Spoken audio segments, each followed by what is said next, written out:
Welcome to the Author's Edge radio show with Guy L. Freer and Bob Price. Now, their show airs nationwide on the My Genre Radio Network, Monday through Friday at 2 p.m. and 7 p.m. Each week on their show, they help authors create books that transform our lives and imaginations. Through radio excellence, they create a unique community resource, one that promotes, connects, and fosters a sense of well-being. Gael and Bob maintain a focus on sharing books, publishing, marketing, and writing solutions. They serve listeners by providing outlets for their creative skills and energies, and they help them flourish in the competitive marketplace. Their weekly show provides intros, writing spotlights, helps you in promoting your book, your writing, your publishing, your marketing tidbits, and much more. Okay, audience, here's Gael and Bob.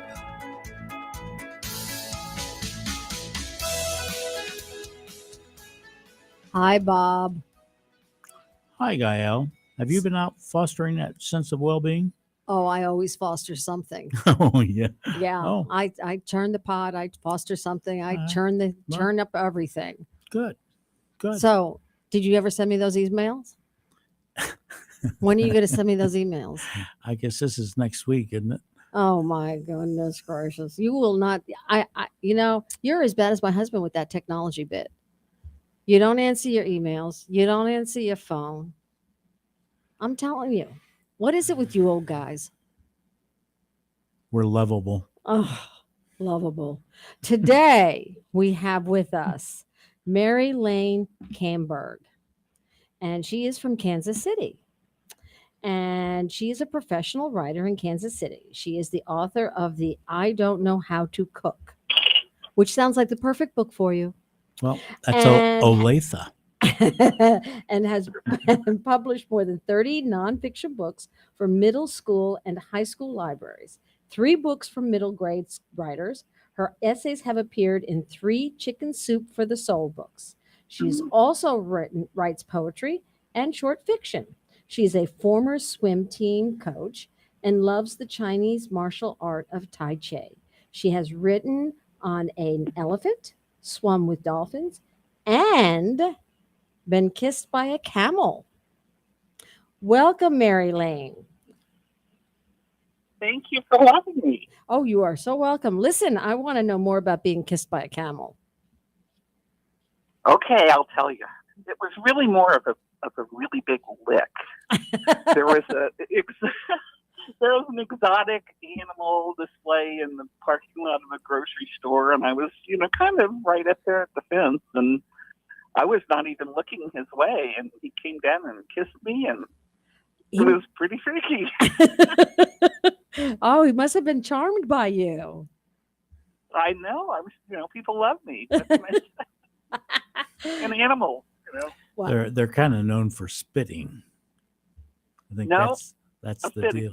He didn't spit at me. No, that's good. Well, that's wonderful. Your experiences riding an elephant and swimming with dolphins and being kissed by camels sound fascinating. So how have these adventures impacted your writing?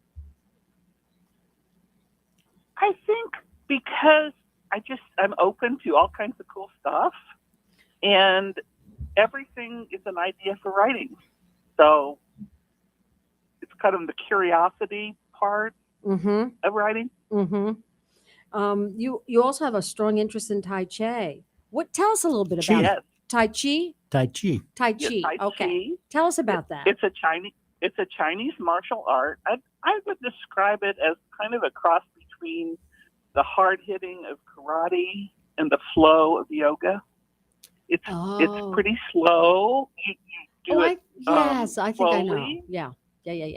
And it's great for health. It's great for older people, and there's a lot of tradition behind it and history behind it. So it came from India, and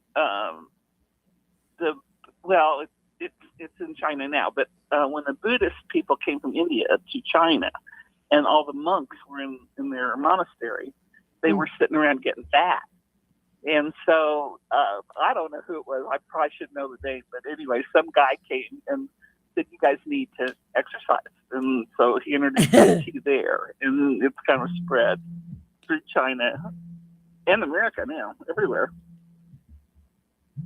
One Well, thing that I think is kind of interesting about Tai Chi is I never really quite got it that it's a martial art, and I didn't get the art part until I started actually, taking the classes. And it has so much in common with writing, Yeah. the art of writing, and it's just interesting. I've also been interested in music and art, visual art, and how they kind of relate to writing in terms of process, in terms of product, just about how you go about writing. And so I was really pleased to notice that. well, it's as much about a philosophy, isn't it? Yes, it is. Yeah. How did you discover your love for writing? What led you to pursue it as a profession? Well, when I first could read, I started writing. Let's see, it was about 6 or 7, I think probably 7. And I took my birthday money up to the toy store and bought myself a toy printing press. I went around, there was a journalist in training already. I went around the neighborhood and asked people, do you have any news? And each house gave me like one sentence. And I went back and set the type with those little rubber stamp kind of letters. And like a mimeograph machine, you turn the wheel, and I printed off these newspapers for the neighborhood, and I charged 2 cents a piece, and I was a professional writer. Wow. Oh, I love it. An entrepreneur at a young age. No kidding. I know. Yeah. It was the only issue that came out. I love it. How do you connect, with the perspectives of younger audiences? In other words, what's that connection that you've established? Explain a little bit about that. I think that because when I was a kid, I did. Okay, you're going to think I'm really stupid, but I do have a college degree. No. When I was a kid, I didn't know people wrote books. If you asked me, and I'm talking like 6th grade-ish, if you asked me where books came from, I would have said the library. I didn't even know that. And there was nothing around for, elementary age kids to encourage writing. And in fact, later, my niece was in 4th grade, and she was interested in writing. And so I looked for a book to give her, like how to write for kids. And there wasn't one. I couldn't find one. So I wrote one. I think it was Toni Morrison said, if you can't find the book you want to read, write it. So right. That's what I did. I just wanted to offer kids that were like me, an exposure, but they could be writers too. Right. And well, that makes perfect sense. I'm sorry, say that. That makes perfect sense. And then I also started. I love to write camp for kids, and I've taken kindergartners up through 8th grade, and we do writing things, and they love it. And most of them come in saying, "I'm the only one in my school who writes," and I say, "I bet you're not." Yeah, because they kind of, they hang back. They don't. Kids who are writers, are usually pretty introverted. Yes, they are. Don't say, "Oh, I just wrote a novel." Yes, they are. So that's how I kind of connect with. I taught school for 39 years. I taught English for 39 years, and I know there are a lot of children that write. They just don't tell anybody that they write. And more times than not, they think that they have to be like Hemingway or Shakespeare or somebody big to be considered a writer. Everybody writes. No kidding. Absolutely. Everybody writes, and everybody knows how to write. Everybody can write a letter. Everybody can write a postcard. Everybody knows how to write. It's just they all think that they have to be these grand writers, and they don't. Well, they don't understand the structure or a little bit. It's a learning process of understanding how to put your words on paper. And it's not like when you write the words, it's not over. No, right. It's only a beginning. It is only a beginning. And so I've spent many, many, many years making students understand. And sometimes it's because they don't know how to start it, and they don't realize that you don't have to have that first sentence does not have to be the grand sentence. It could be the second sentence. It could be the third sentence. It could be the last sentence. Just start. And I think that what you alluded to when you said, they think they have to be so perfect. And that is true. And I can't tell you how much I stress your first draft could be horrible. right. When I'm working with them. But I think an even bigger obstacle is, and I haven't found a writer who doesn't agree with me. When people start writing, they don't think they're good enough, and it holds a lot of people back. They don't even. It does. They don't even try. Well, they're afraid to tell the story because they don't think they can put it together perfectly. Right. And the whole writing experience is not about being perfect. Exactly. Absolutely. Right. It is the idea of vulnerability. And when you put your words on paper, you are vulnerable. And nobody wants to be vulnerable. Interestingly, in Tai Chi, you don't be perfect either. Say that It was again. one of the first things I noticed. In Tai Chi, you don't have to be perfect either. Right. You just, as long as you're moving, you're fine, and you can perfect it later as you use the skills you already have and then build on your skills. And that's exactly the thing with writing.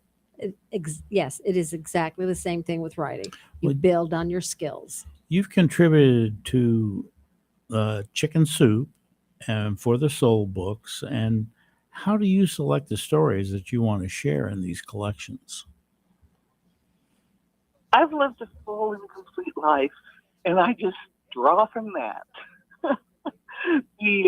I just go by what the topics are on their website. They list possible titles for their next books, and I try to think of something in my experience that would fit that topic. My favorite one was I had actually 2 essays in Chicken Super Wacky Families. That's the one I'm the most proud of. Can you tell us something about those super wacky families? Oh, my goodness. They're very long stories, so I'll try to finish it. One was about our family chili cook-off that I ended up winning, which I'm the worst cook in the whole family. Hence, but yet I don't know how to write. I was just going to say that. So, and my one sister went to Wendy's and ordered 10 chilies and put hers in a crock pot.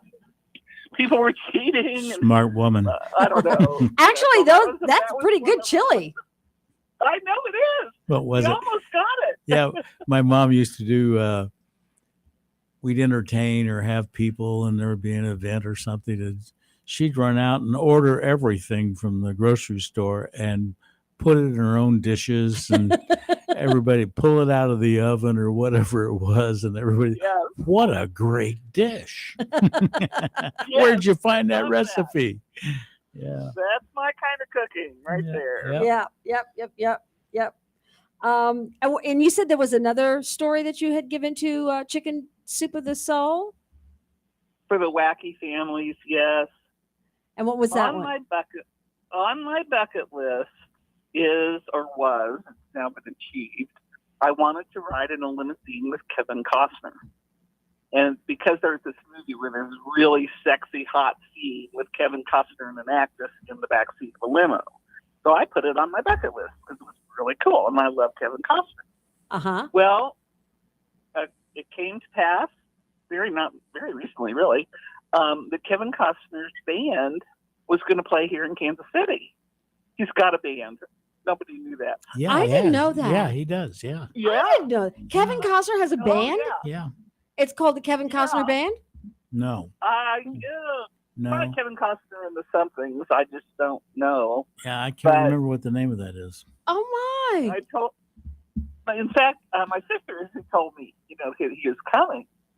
And I had another writer friend named Deborah Schaus, who's also in Kansas City here, and she knew about my bucket list. And I said, Kevin Costner's coming to Kansas City. I got to go see him live, And I said, really, my bucket list is to ride in a limo with him. And she said, well, maybe you could ride in a limo to go to the concert. And I said, that's a great idea. That is. And it kind of, and yes.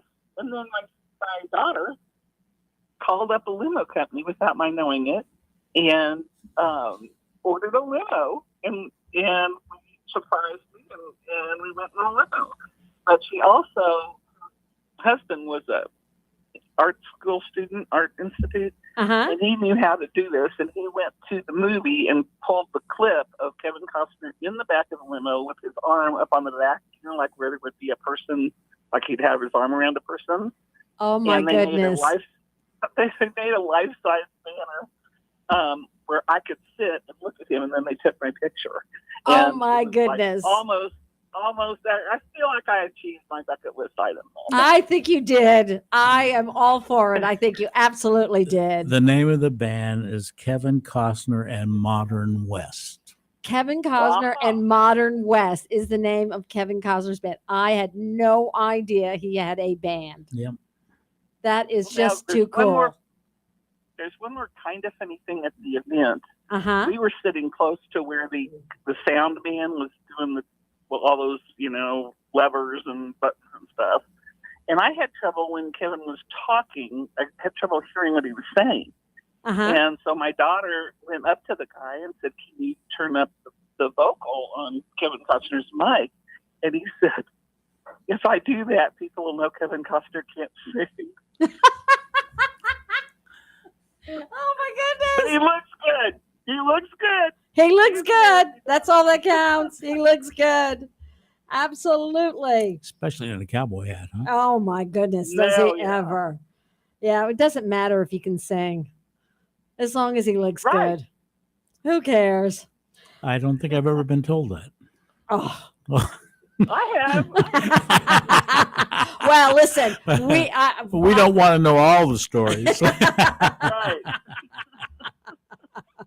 Oh my goodness. So your writing spans a variety of genres, including poetry and short fiction. How do you approach these different forms of creative expression? That's a very good question. I believe that all writing techniques are the same, no matter what you're writing.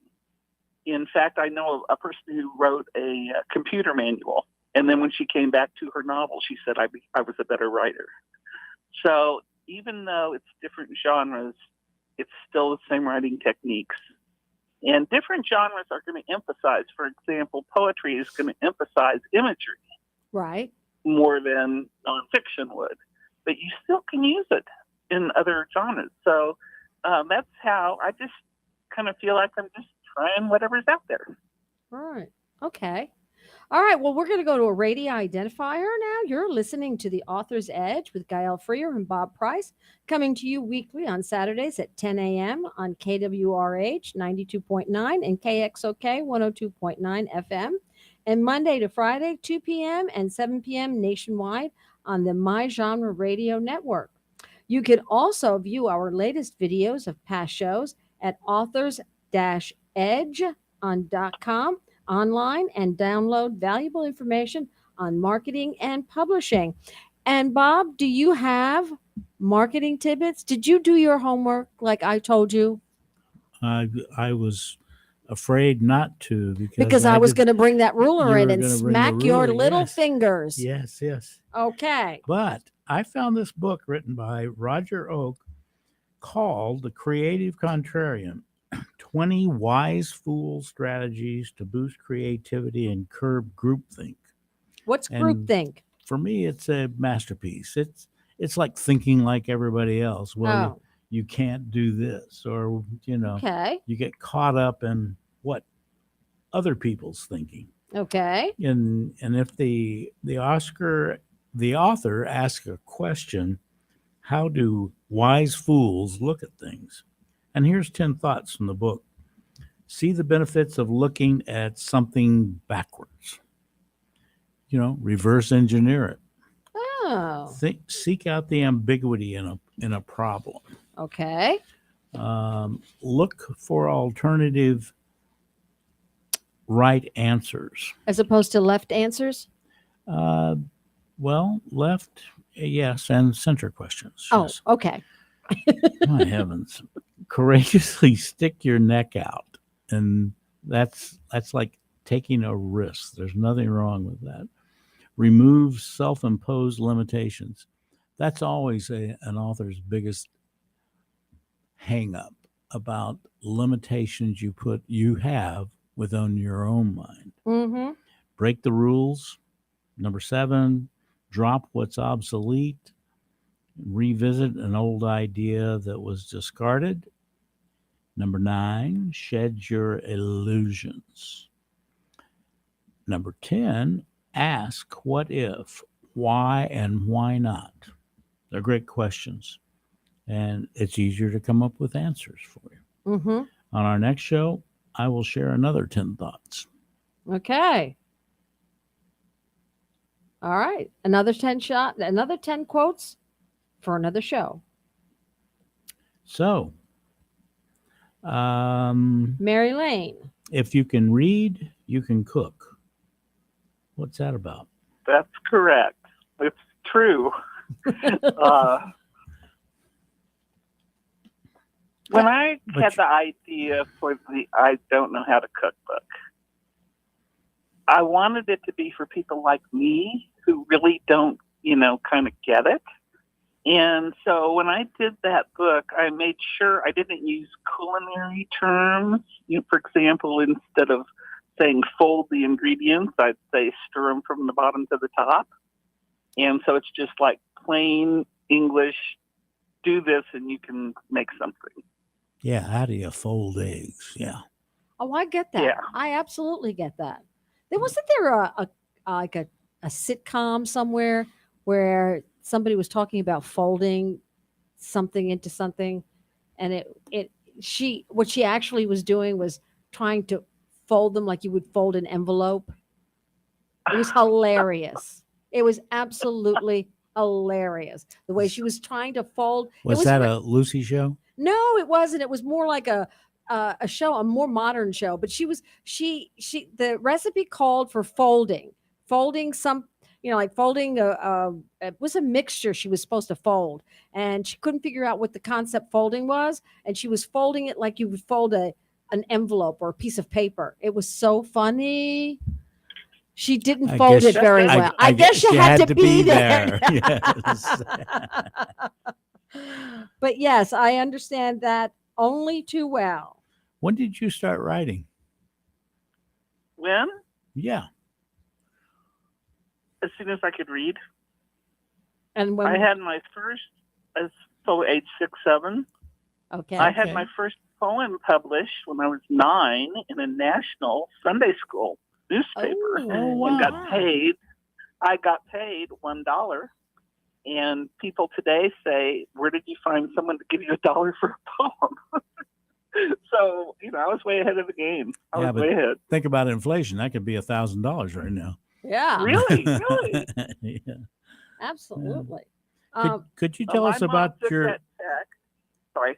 Could you tell us a little bit about your writing routine? And, do you have a process, or is there specific habits that help you be productive and creative?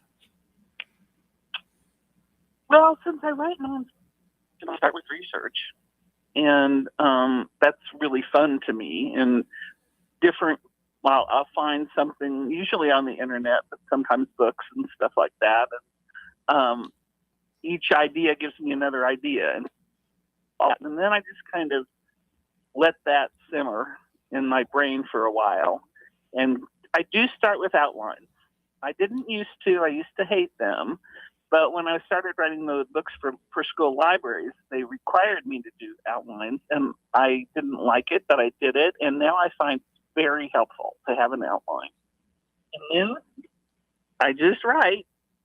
And I think it's terrible. And I put it down and come back later and look at it again and find it's not quite as bad as I thought. And edit and edit and edit. And then I belong to a group called the Kansas City Writers Group. And we are a critique group. So I will send, say it's an article or a chapter, to the group. And it's read aloud. And then people make comments of how to make it better, or also what's working. that's been very helpful. It's kind of like peer review in science projects. What was right. the name of the organization in Kansas City? Kansas City Writers Group. Okay, the Writers Group. All right. That wasn't very creative, was it? I really recommend that writers find a writers group.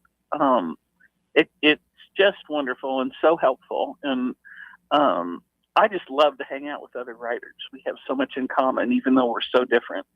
Yes, yes, we do. I was just going to ask something now. I forgot what it was. How do you handle the feedback and criticism on your own writing? At first, it's horrible.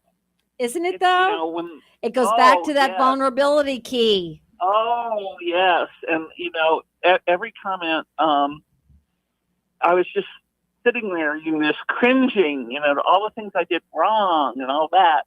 Now, after having this experience for a while, now I can't wait till it's my turn. Right. Because I do want to know what's working and what's not working and how I can make it better, or what kind of factual information, I might have gotten wrong. Right. So, and there's people, when you have our group has about maybe 30 each session, and it's amazing how someone in the group, I can almost say someone in the group knows everything. Right. So yes, when someone is telling you how to saddle a horse and someone else says, "Oh, that's not how you saddle a horse. You have to do this." Right. You just learn. It's really fun. So right. Yeah, it's terrible at first, and then it becomes something you really look forward to. Right. Well, we're going to go to a commercial break in a moment, folks, and then we will come back and chat with Mary Lane about her books and her writing, and we'll talk then. Thank you.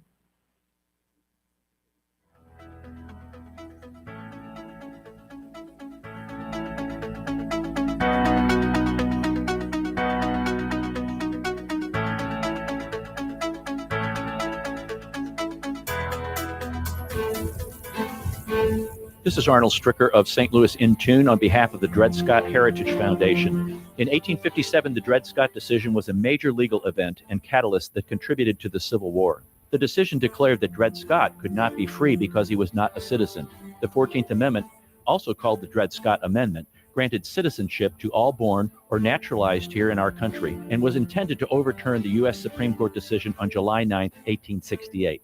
The Dred Scott Heritage Foundation is requesting a commemorative stamp to be issued from the U.S. Postal Service to recognize and remember the heritage of this amendment by issuing a stamp with the likeness of the man Dred Scott. But we need your support and the support of thousands of people who would like to see this happen. To achieve this goal, we ask you to download, sign, and share the one-page petition with others. To find the petition, please go to dredscottlives.org and click on the Dred Scott Petition Drive on the right side of the page. On behalf of the Dred Scott Heritage Foundation, this has been Arnold Stricker of St. Louis in Tune. The United States has a strong tradition of welcoming newcomers and refugees. The Welcome Corps is a new service opportunity for Americans inspired to welcome those seeking freedom and safety and in turn help strengthen their own communities. Welcome Corps is a public-private partnership that is inspired by what Americans represent to so many around the world, a beacon of hope and refuge. All it takes is a helping hand. Are you ready to learn more? Contact the International Institute of St. Louis at info@iistl.org or call 314-773-9090. That's info@iistl.org or call 314-773-9090. El Potro Restaurant and Market, located at 6920 Manchester Avenue, 1 block east of McCausland, offers the finest variety of Mexican and Central American groceries and goods. El Potro Restaurant serves authentic Mexican and Central American cuisine, including daily specials, not to mention the best horchata and tastiest margaritas in St. Louis. Open 7 days a week. El Potro, 6920 Manchester Avenue, 1 block east of McCausland.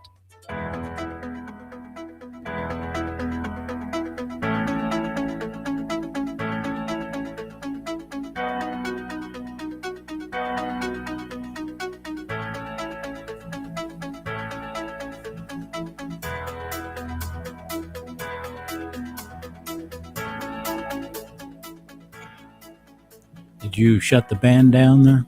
And we're back. Hi, Mary Lane. Hello. How are you doing now? Did you have? I'm having a lot of fun. Oh, Thank you. good. My question now is revision, which is such a tough thing to do. You've been edited, and now you're having to revise. It's really significant part of the writing process. How do you approach revisions with your own work?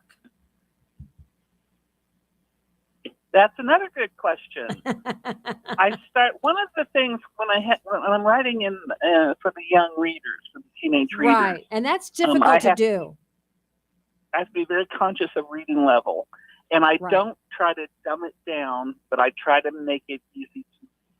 So I say it like the short words for short kids, Right. short sentences for short kids. So. And my natural writing style usually comes out at 7th grade reading level, just how I usually write anyway. Uh-huh. I just try to cut as much as I can. I want to make every word count. Cut, but not lose meaning. Right. So if you can get rid of 3 words and use 1 word, that's how I'd start, just that way. I do spend some time on organization, but usually when I've done the outline, I've already put that part to work. Right. So I just try to make it as easy to read as it can be, and shorter sentences and shorter words most of the time. Right. If an editor makes a suggestion, I obviously will do that. I have argued with editors in the past on, sometimes kind of minor things that I just feel so strongly about, and sometimes I win and sometimes I don't. But normally I just do whatever the editor asks. Right. Your writing appeals to many different audiences. How do you adapt your writing style to resonate with the different readers? I really don't try to adapt my writing style. If I'm writing for adults, I might use more compound sentences. Mm-hmm. Or sentences with the introductory clauses. I don't know the English grammar words for it, but if you were going to do this, comma, blah, blah, blah, you wouldn't use that for a younger kid. You have to have declarative, simple sentences. So if I'm writing older, I'm freer to have a little bit longer sentences and bigger vocabulary words. I spend a lot of time with the synonym binder just to make sure that there's a simple word where I might have used the big word.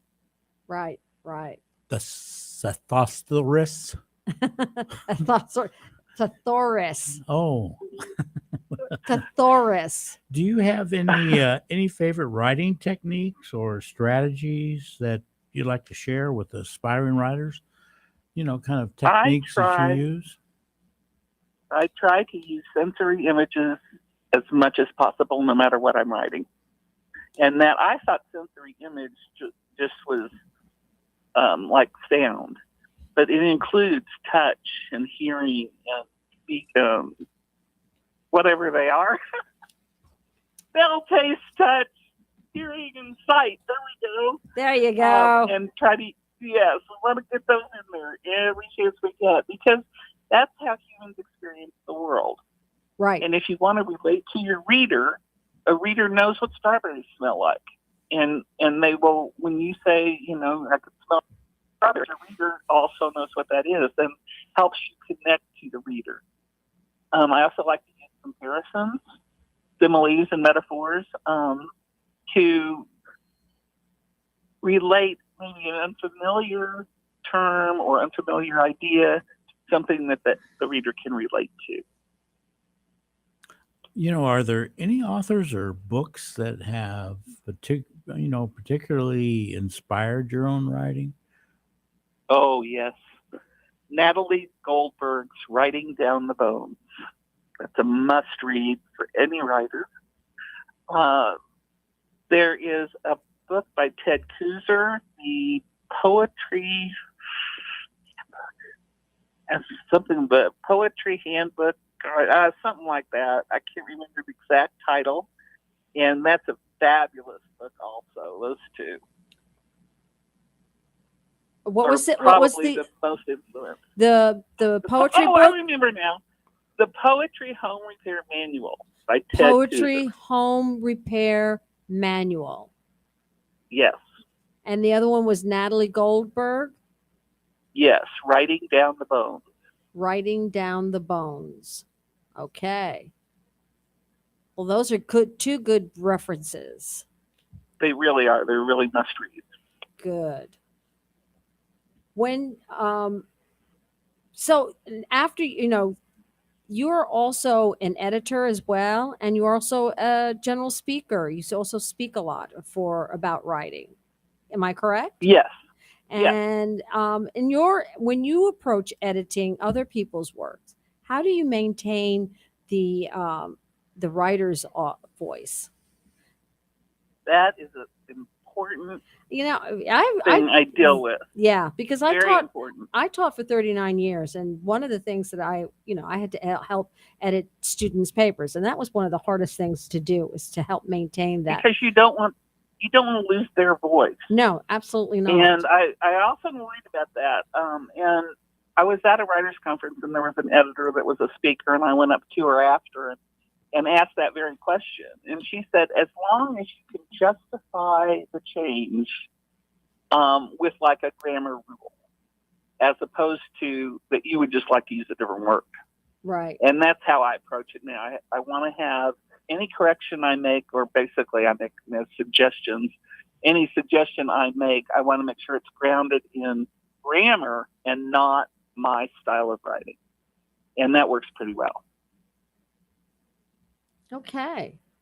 Are there specific principles that you follow to ensure a writer's voice remains intact, besides the keeping it to grammar? I don't really think so. I'm not sure if you have something in mind. No, I'm asking. Actually, I was kind of going in towards like the AI looming, because that's a thing that's looming up on the horizon. That whole AI, the artificial intelligence that has been. It's kind of like it's on the horizon. I mean, do you ever use any of that? Do you? What's your thoughts on it? Absolutely not. And oh my God, it's not on the horizon, lady. It's here. It's already here. Yes, it is. I hate it. I hate everything about it. And so I really can't even speak to it. They have AI at McDonald's now when you order, and yes, they can't get the order right. It's just, I wrote to McDonald's and I said, I'm a professional writer, but words cannot express how much I hate this thing. Have you've never used any AI like ChatGPT or anything like that? Oh, no. And I don't know how, and I don't want to learn. Oh, okay. That's interesting. Why would you want to learn or learn more about it? Let me put it that way. Oh, I don't want to learn how to use it. That's what I mean. Yeah, it's interesting. It's also kind of scary. Why do you think that? Just curious. Why do I think it's scary? Mm-hmm. Because, oh my goodness, especially in the context of writing and writing books and stuff, you just have to have that human-to-human connection, and if you don't have it, I agree with. It's just not right.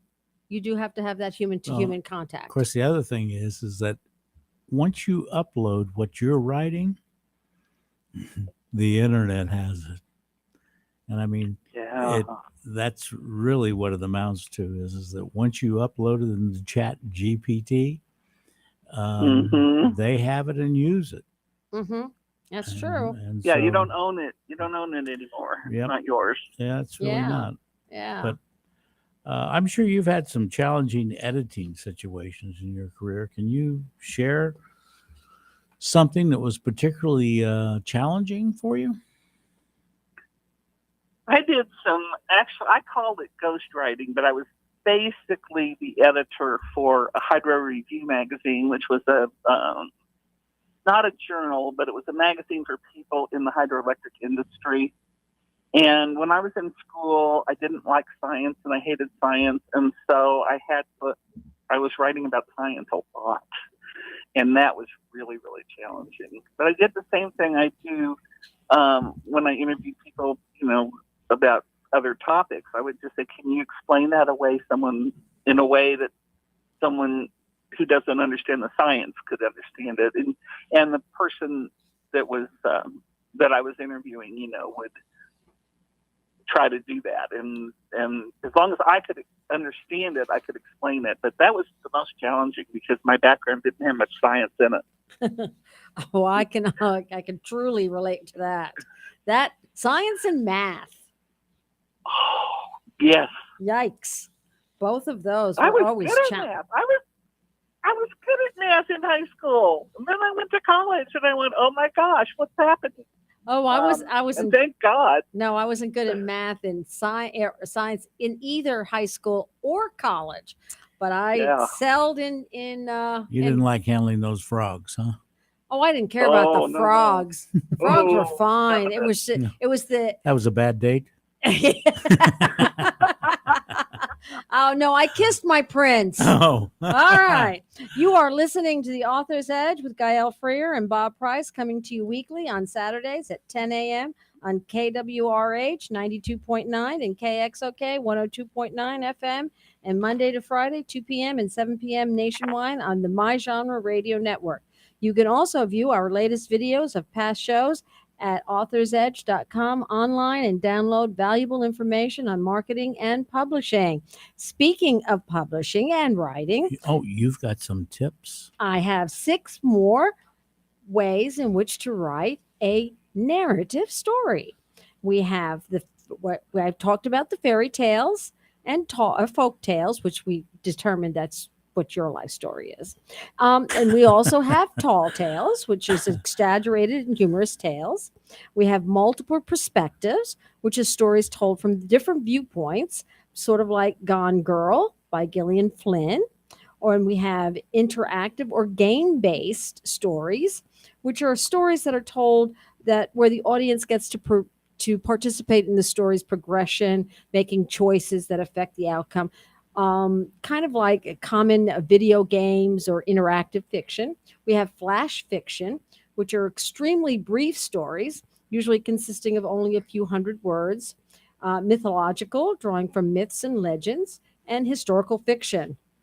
And these stories are set in the past and blend real historical events and fictional characters and plot lines like The Book Thief. You have to read faster with flash fiction, don't you? You're hilarious. I can't begin to tell you how hilarious you are. All right. So, Mary Lane, how did you start your freelancing in your writing career? Well, I was kind of old. I was in my 40s, and I'd always that's wanted to not write. old. Well, not now compared to what I am now. No, but oh gosh.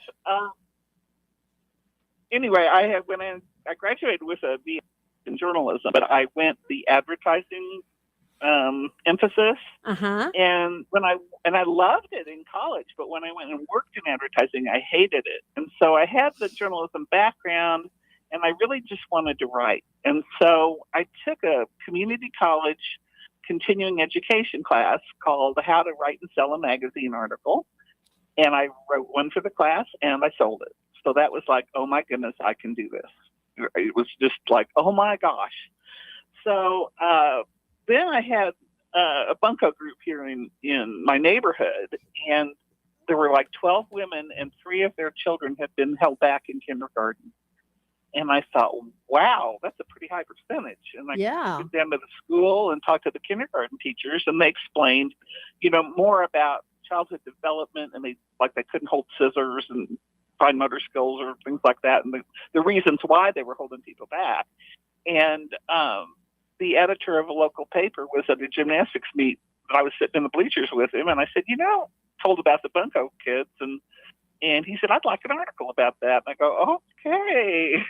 So I wrote the article, I put it in the mailbox of the newspaper, and drove away as fast as I could. It was like I was just terrified. But he put it on the front page, so it was really fun. Wow. And then I just, kept keeping on. Do you have an agent? I did have an agent, and he retired.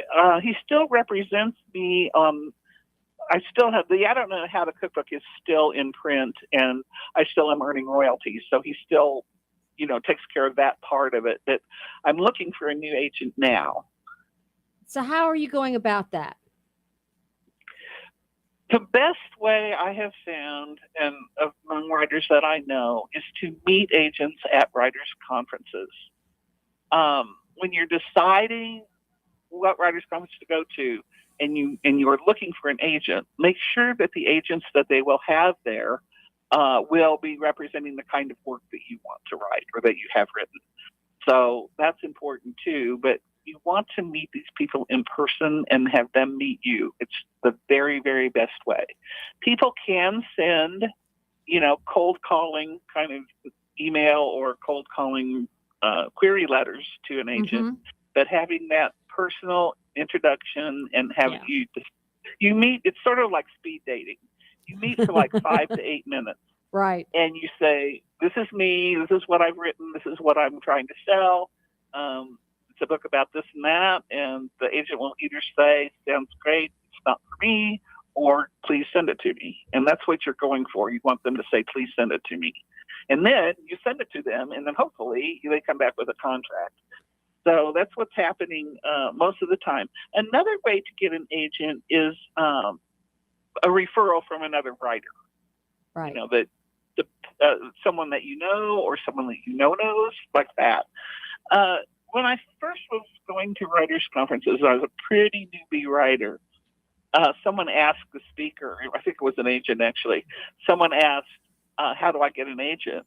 And she said, write a good book. And at the time I thought, okay, but really, that is the answer. So, right. So write a good book. So do you need an agent? Do you have to have an agent? If you want, there are some publishers that will look at unagented work, but the big publishers want you to be agented, mainly because that agent is the first screener. So they're not getting a whole bunch of really bad junk coming over the transom. So if you want a traditional publisher of the big ones, yes, you need an agent. Right. There are some small publishers and some regional publishers that will accept submissions without agents. And that's fine. It kind of depends on what you're writing. So one of my books was called the I Love to Write book, and it was by a small publisher. And the agent did present it to him, but he was also accepting submissions that were not agented. Right. So either way, you really do need one if you want a writing career that's successful and bestsellers and all that. What's your opinion on self-publishing versus traditional? I have done both, and it depends on the project and what you want it for. If you self-publish, you're going to make more per book. But if you traditionally publish, you're going to sell more books. It's just the way it is. The traditional publishers have the outlets for distribution that a lot of times when you self-publish, you don't have. Some of the self-publishing companies now, do have ways that you can get into bookstores or libraries and such, but that's fairly new that they can do that for you. And of course, that's for a fee. So no matter which way you go, the marketing is the same. A traditional publisher expects the author to get out there and hustle and have speaking engagements or go to book clubs or things like that will publicize the book. They expect that also. In the past, the publisher did all that for you, but not anymore. So the marketing part is still important either way. But I think here's one example. If you have a ready market, a ready access to a market. For example, the I Love to Write book, I have these writers' camps that I can sell the book to. So I self-published that one, and so I can sell it to them. I co-wrote a book for a lawyer who was an elder law lawyer, and he used it he called it a business card. He went and talked to people that had people that maybe were going to go in a nursing home or families, and handed out the book and gave him credibility. So in that case, self-publishing worked very well. But if you think you're going to write a novel and be a New York Times bestseller, it's probably not likely. Although there are many people who are making good money self-publishing and marketing themselves. Right. Yeah. What is your next project? Well, I'm branching out. I'm going to try historical fiction. I have written 5 pages. I'm so proud. And what is what is it about? It is about Quantrill's raid on Lawrence campus, which is where Kansas University is. He raided there and, burned the town down and killed hundreds of men. And I'm placing 2 teenage boys in that city when that raid happens. And what I like about the idea of it is the history is already written. So I don't have to come up too much with the plot. Right. I know that they're going to come in at dawn and they're going to kill people and all that stuff. So I have to make it up. Right. So it's kind of branching from my nonfiction writing. Wow. And what made you decide on this particular event? Well, I went to school in Lawrence, and I don't know, I knew about it. Also, Olathe, William Quantrill's raiders raided Olathe the year before. And so it's part of our city's history as well. And I just kind of knew about it and kind of learned about it. Okay. I don't know, just thought I could do it. Well, and step 1, think you can do it. Yes, Good. Absolutely. Yep. I was wondering you're writing a number of books for school children. Do you approach yourself libraries, school libraries? How do you market this? How do you market those books? I don't have to with that particular publisher. They only sell to school libraries, and they don't want me to sell books. They don't want me to market books. They just handle it themselves, and so that's the other beauty. Because marketing is hard. Yes, it is. Marketing is hard. Who's the publisher? But they have their thing. Rosen Publishing. It's I think it's in Cincinnati now. What's the name of it? That's not true. They're in New York. What's the name of the company? Rosen, Rosen Publishing. And they have recently dropped their YA line, which is what I wrote for. So I'm kind of still again having to come up with my own ideas and my own books. So it was so much fun. The editor would email me like 6 titles. Which one do you want? And I'd pick one and I'd do it. It was so fun, and I learned so much on all kinds of different topics. So I really loved doing it. Okay. I wrote about welding as a career. I wrote about zombies. I wrote about the University of North Carolina basketball program. I mean, it was really, really fun. I did Athlete's Foot was one of my stellar ones, a book on everything you want to know about Athlete's Foot. But it was just fun because it was always something new and different, and it was fun to learn. Wow. Well, we're getting down to the end of our show.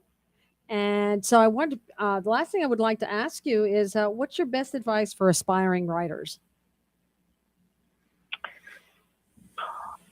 Look for ideas everywhere. Okay. And get published anywhere. All right. One of the first places I published was a newsletter at the country club where I worked. I was a swimming coach, and I wrote an article about the swim team and got it published in there. Well, it was called the Homestead News. And so I figured when I put that on my credits, that the people in New York would think it was the big daily here, so Right. it's flyover country. The Homestead News sounded kind of good. So just get published anywhere and then build on what your success. Follow path of least resistance. The easiest place to sell is where you've sold before. Okay. But don't get stuck in the rut of always doing the same publisher. Go out and branch, try to build up higher, but, just keep doing it. Get your ideas from everywhere and publish anywhere. When you talk about athlete's foot, Mm-hmm. I just learned something yesterday. What? Is that millennials and Gen Zers Mm-hmm. have different approaches to bare feet, bare toes. So Gen Zers call it a dog attack when all your toes are exposed. Oh, I got tired. Yeah. I think that's hilarious. Yeah. All right. Well, thank you so much, Mary Lane. Thank you. It's been a pleasure chatting with you. And you keep writing on. Thank you. You have a wonderful day. Thank you for tuning in to Author's Edge. Tune in again next week for more tips, resources, and favorite conversations. Our next guest will be Bill Field, and we will be chatting about art and photography books. Till then, we will see you around the inkwell. Goodbye, Gail. Good.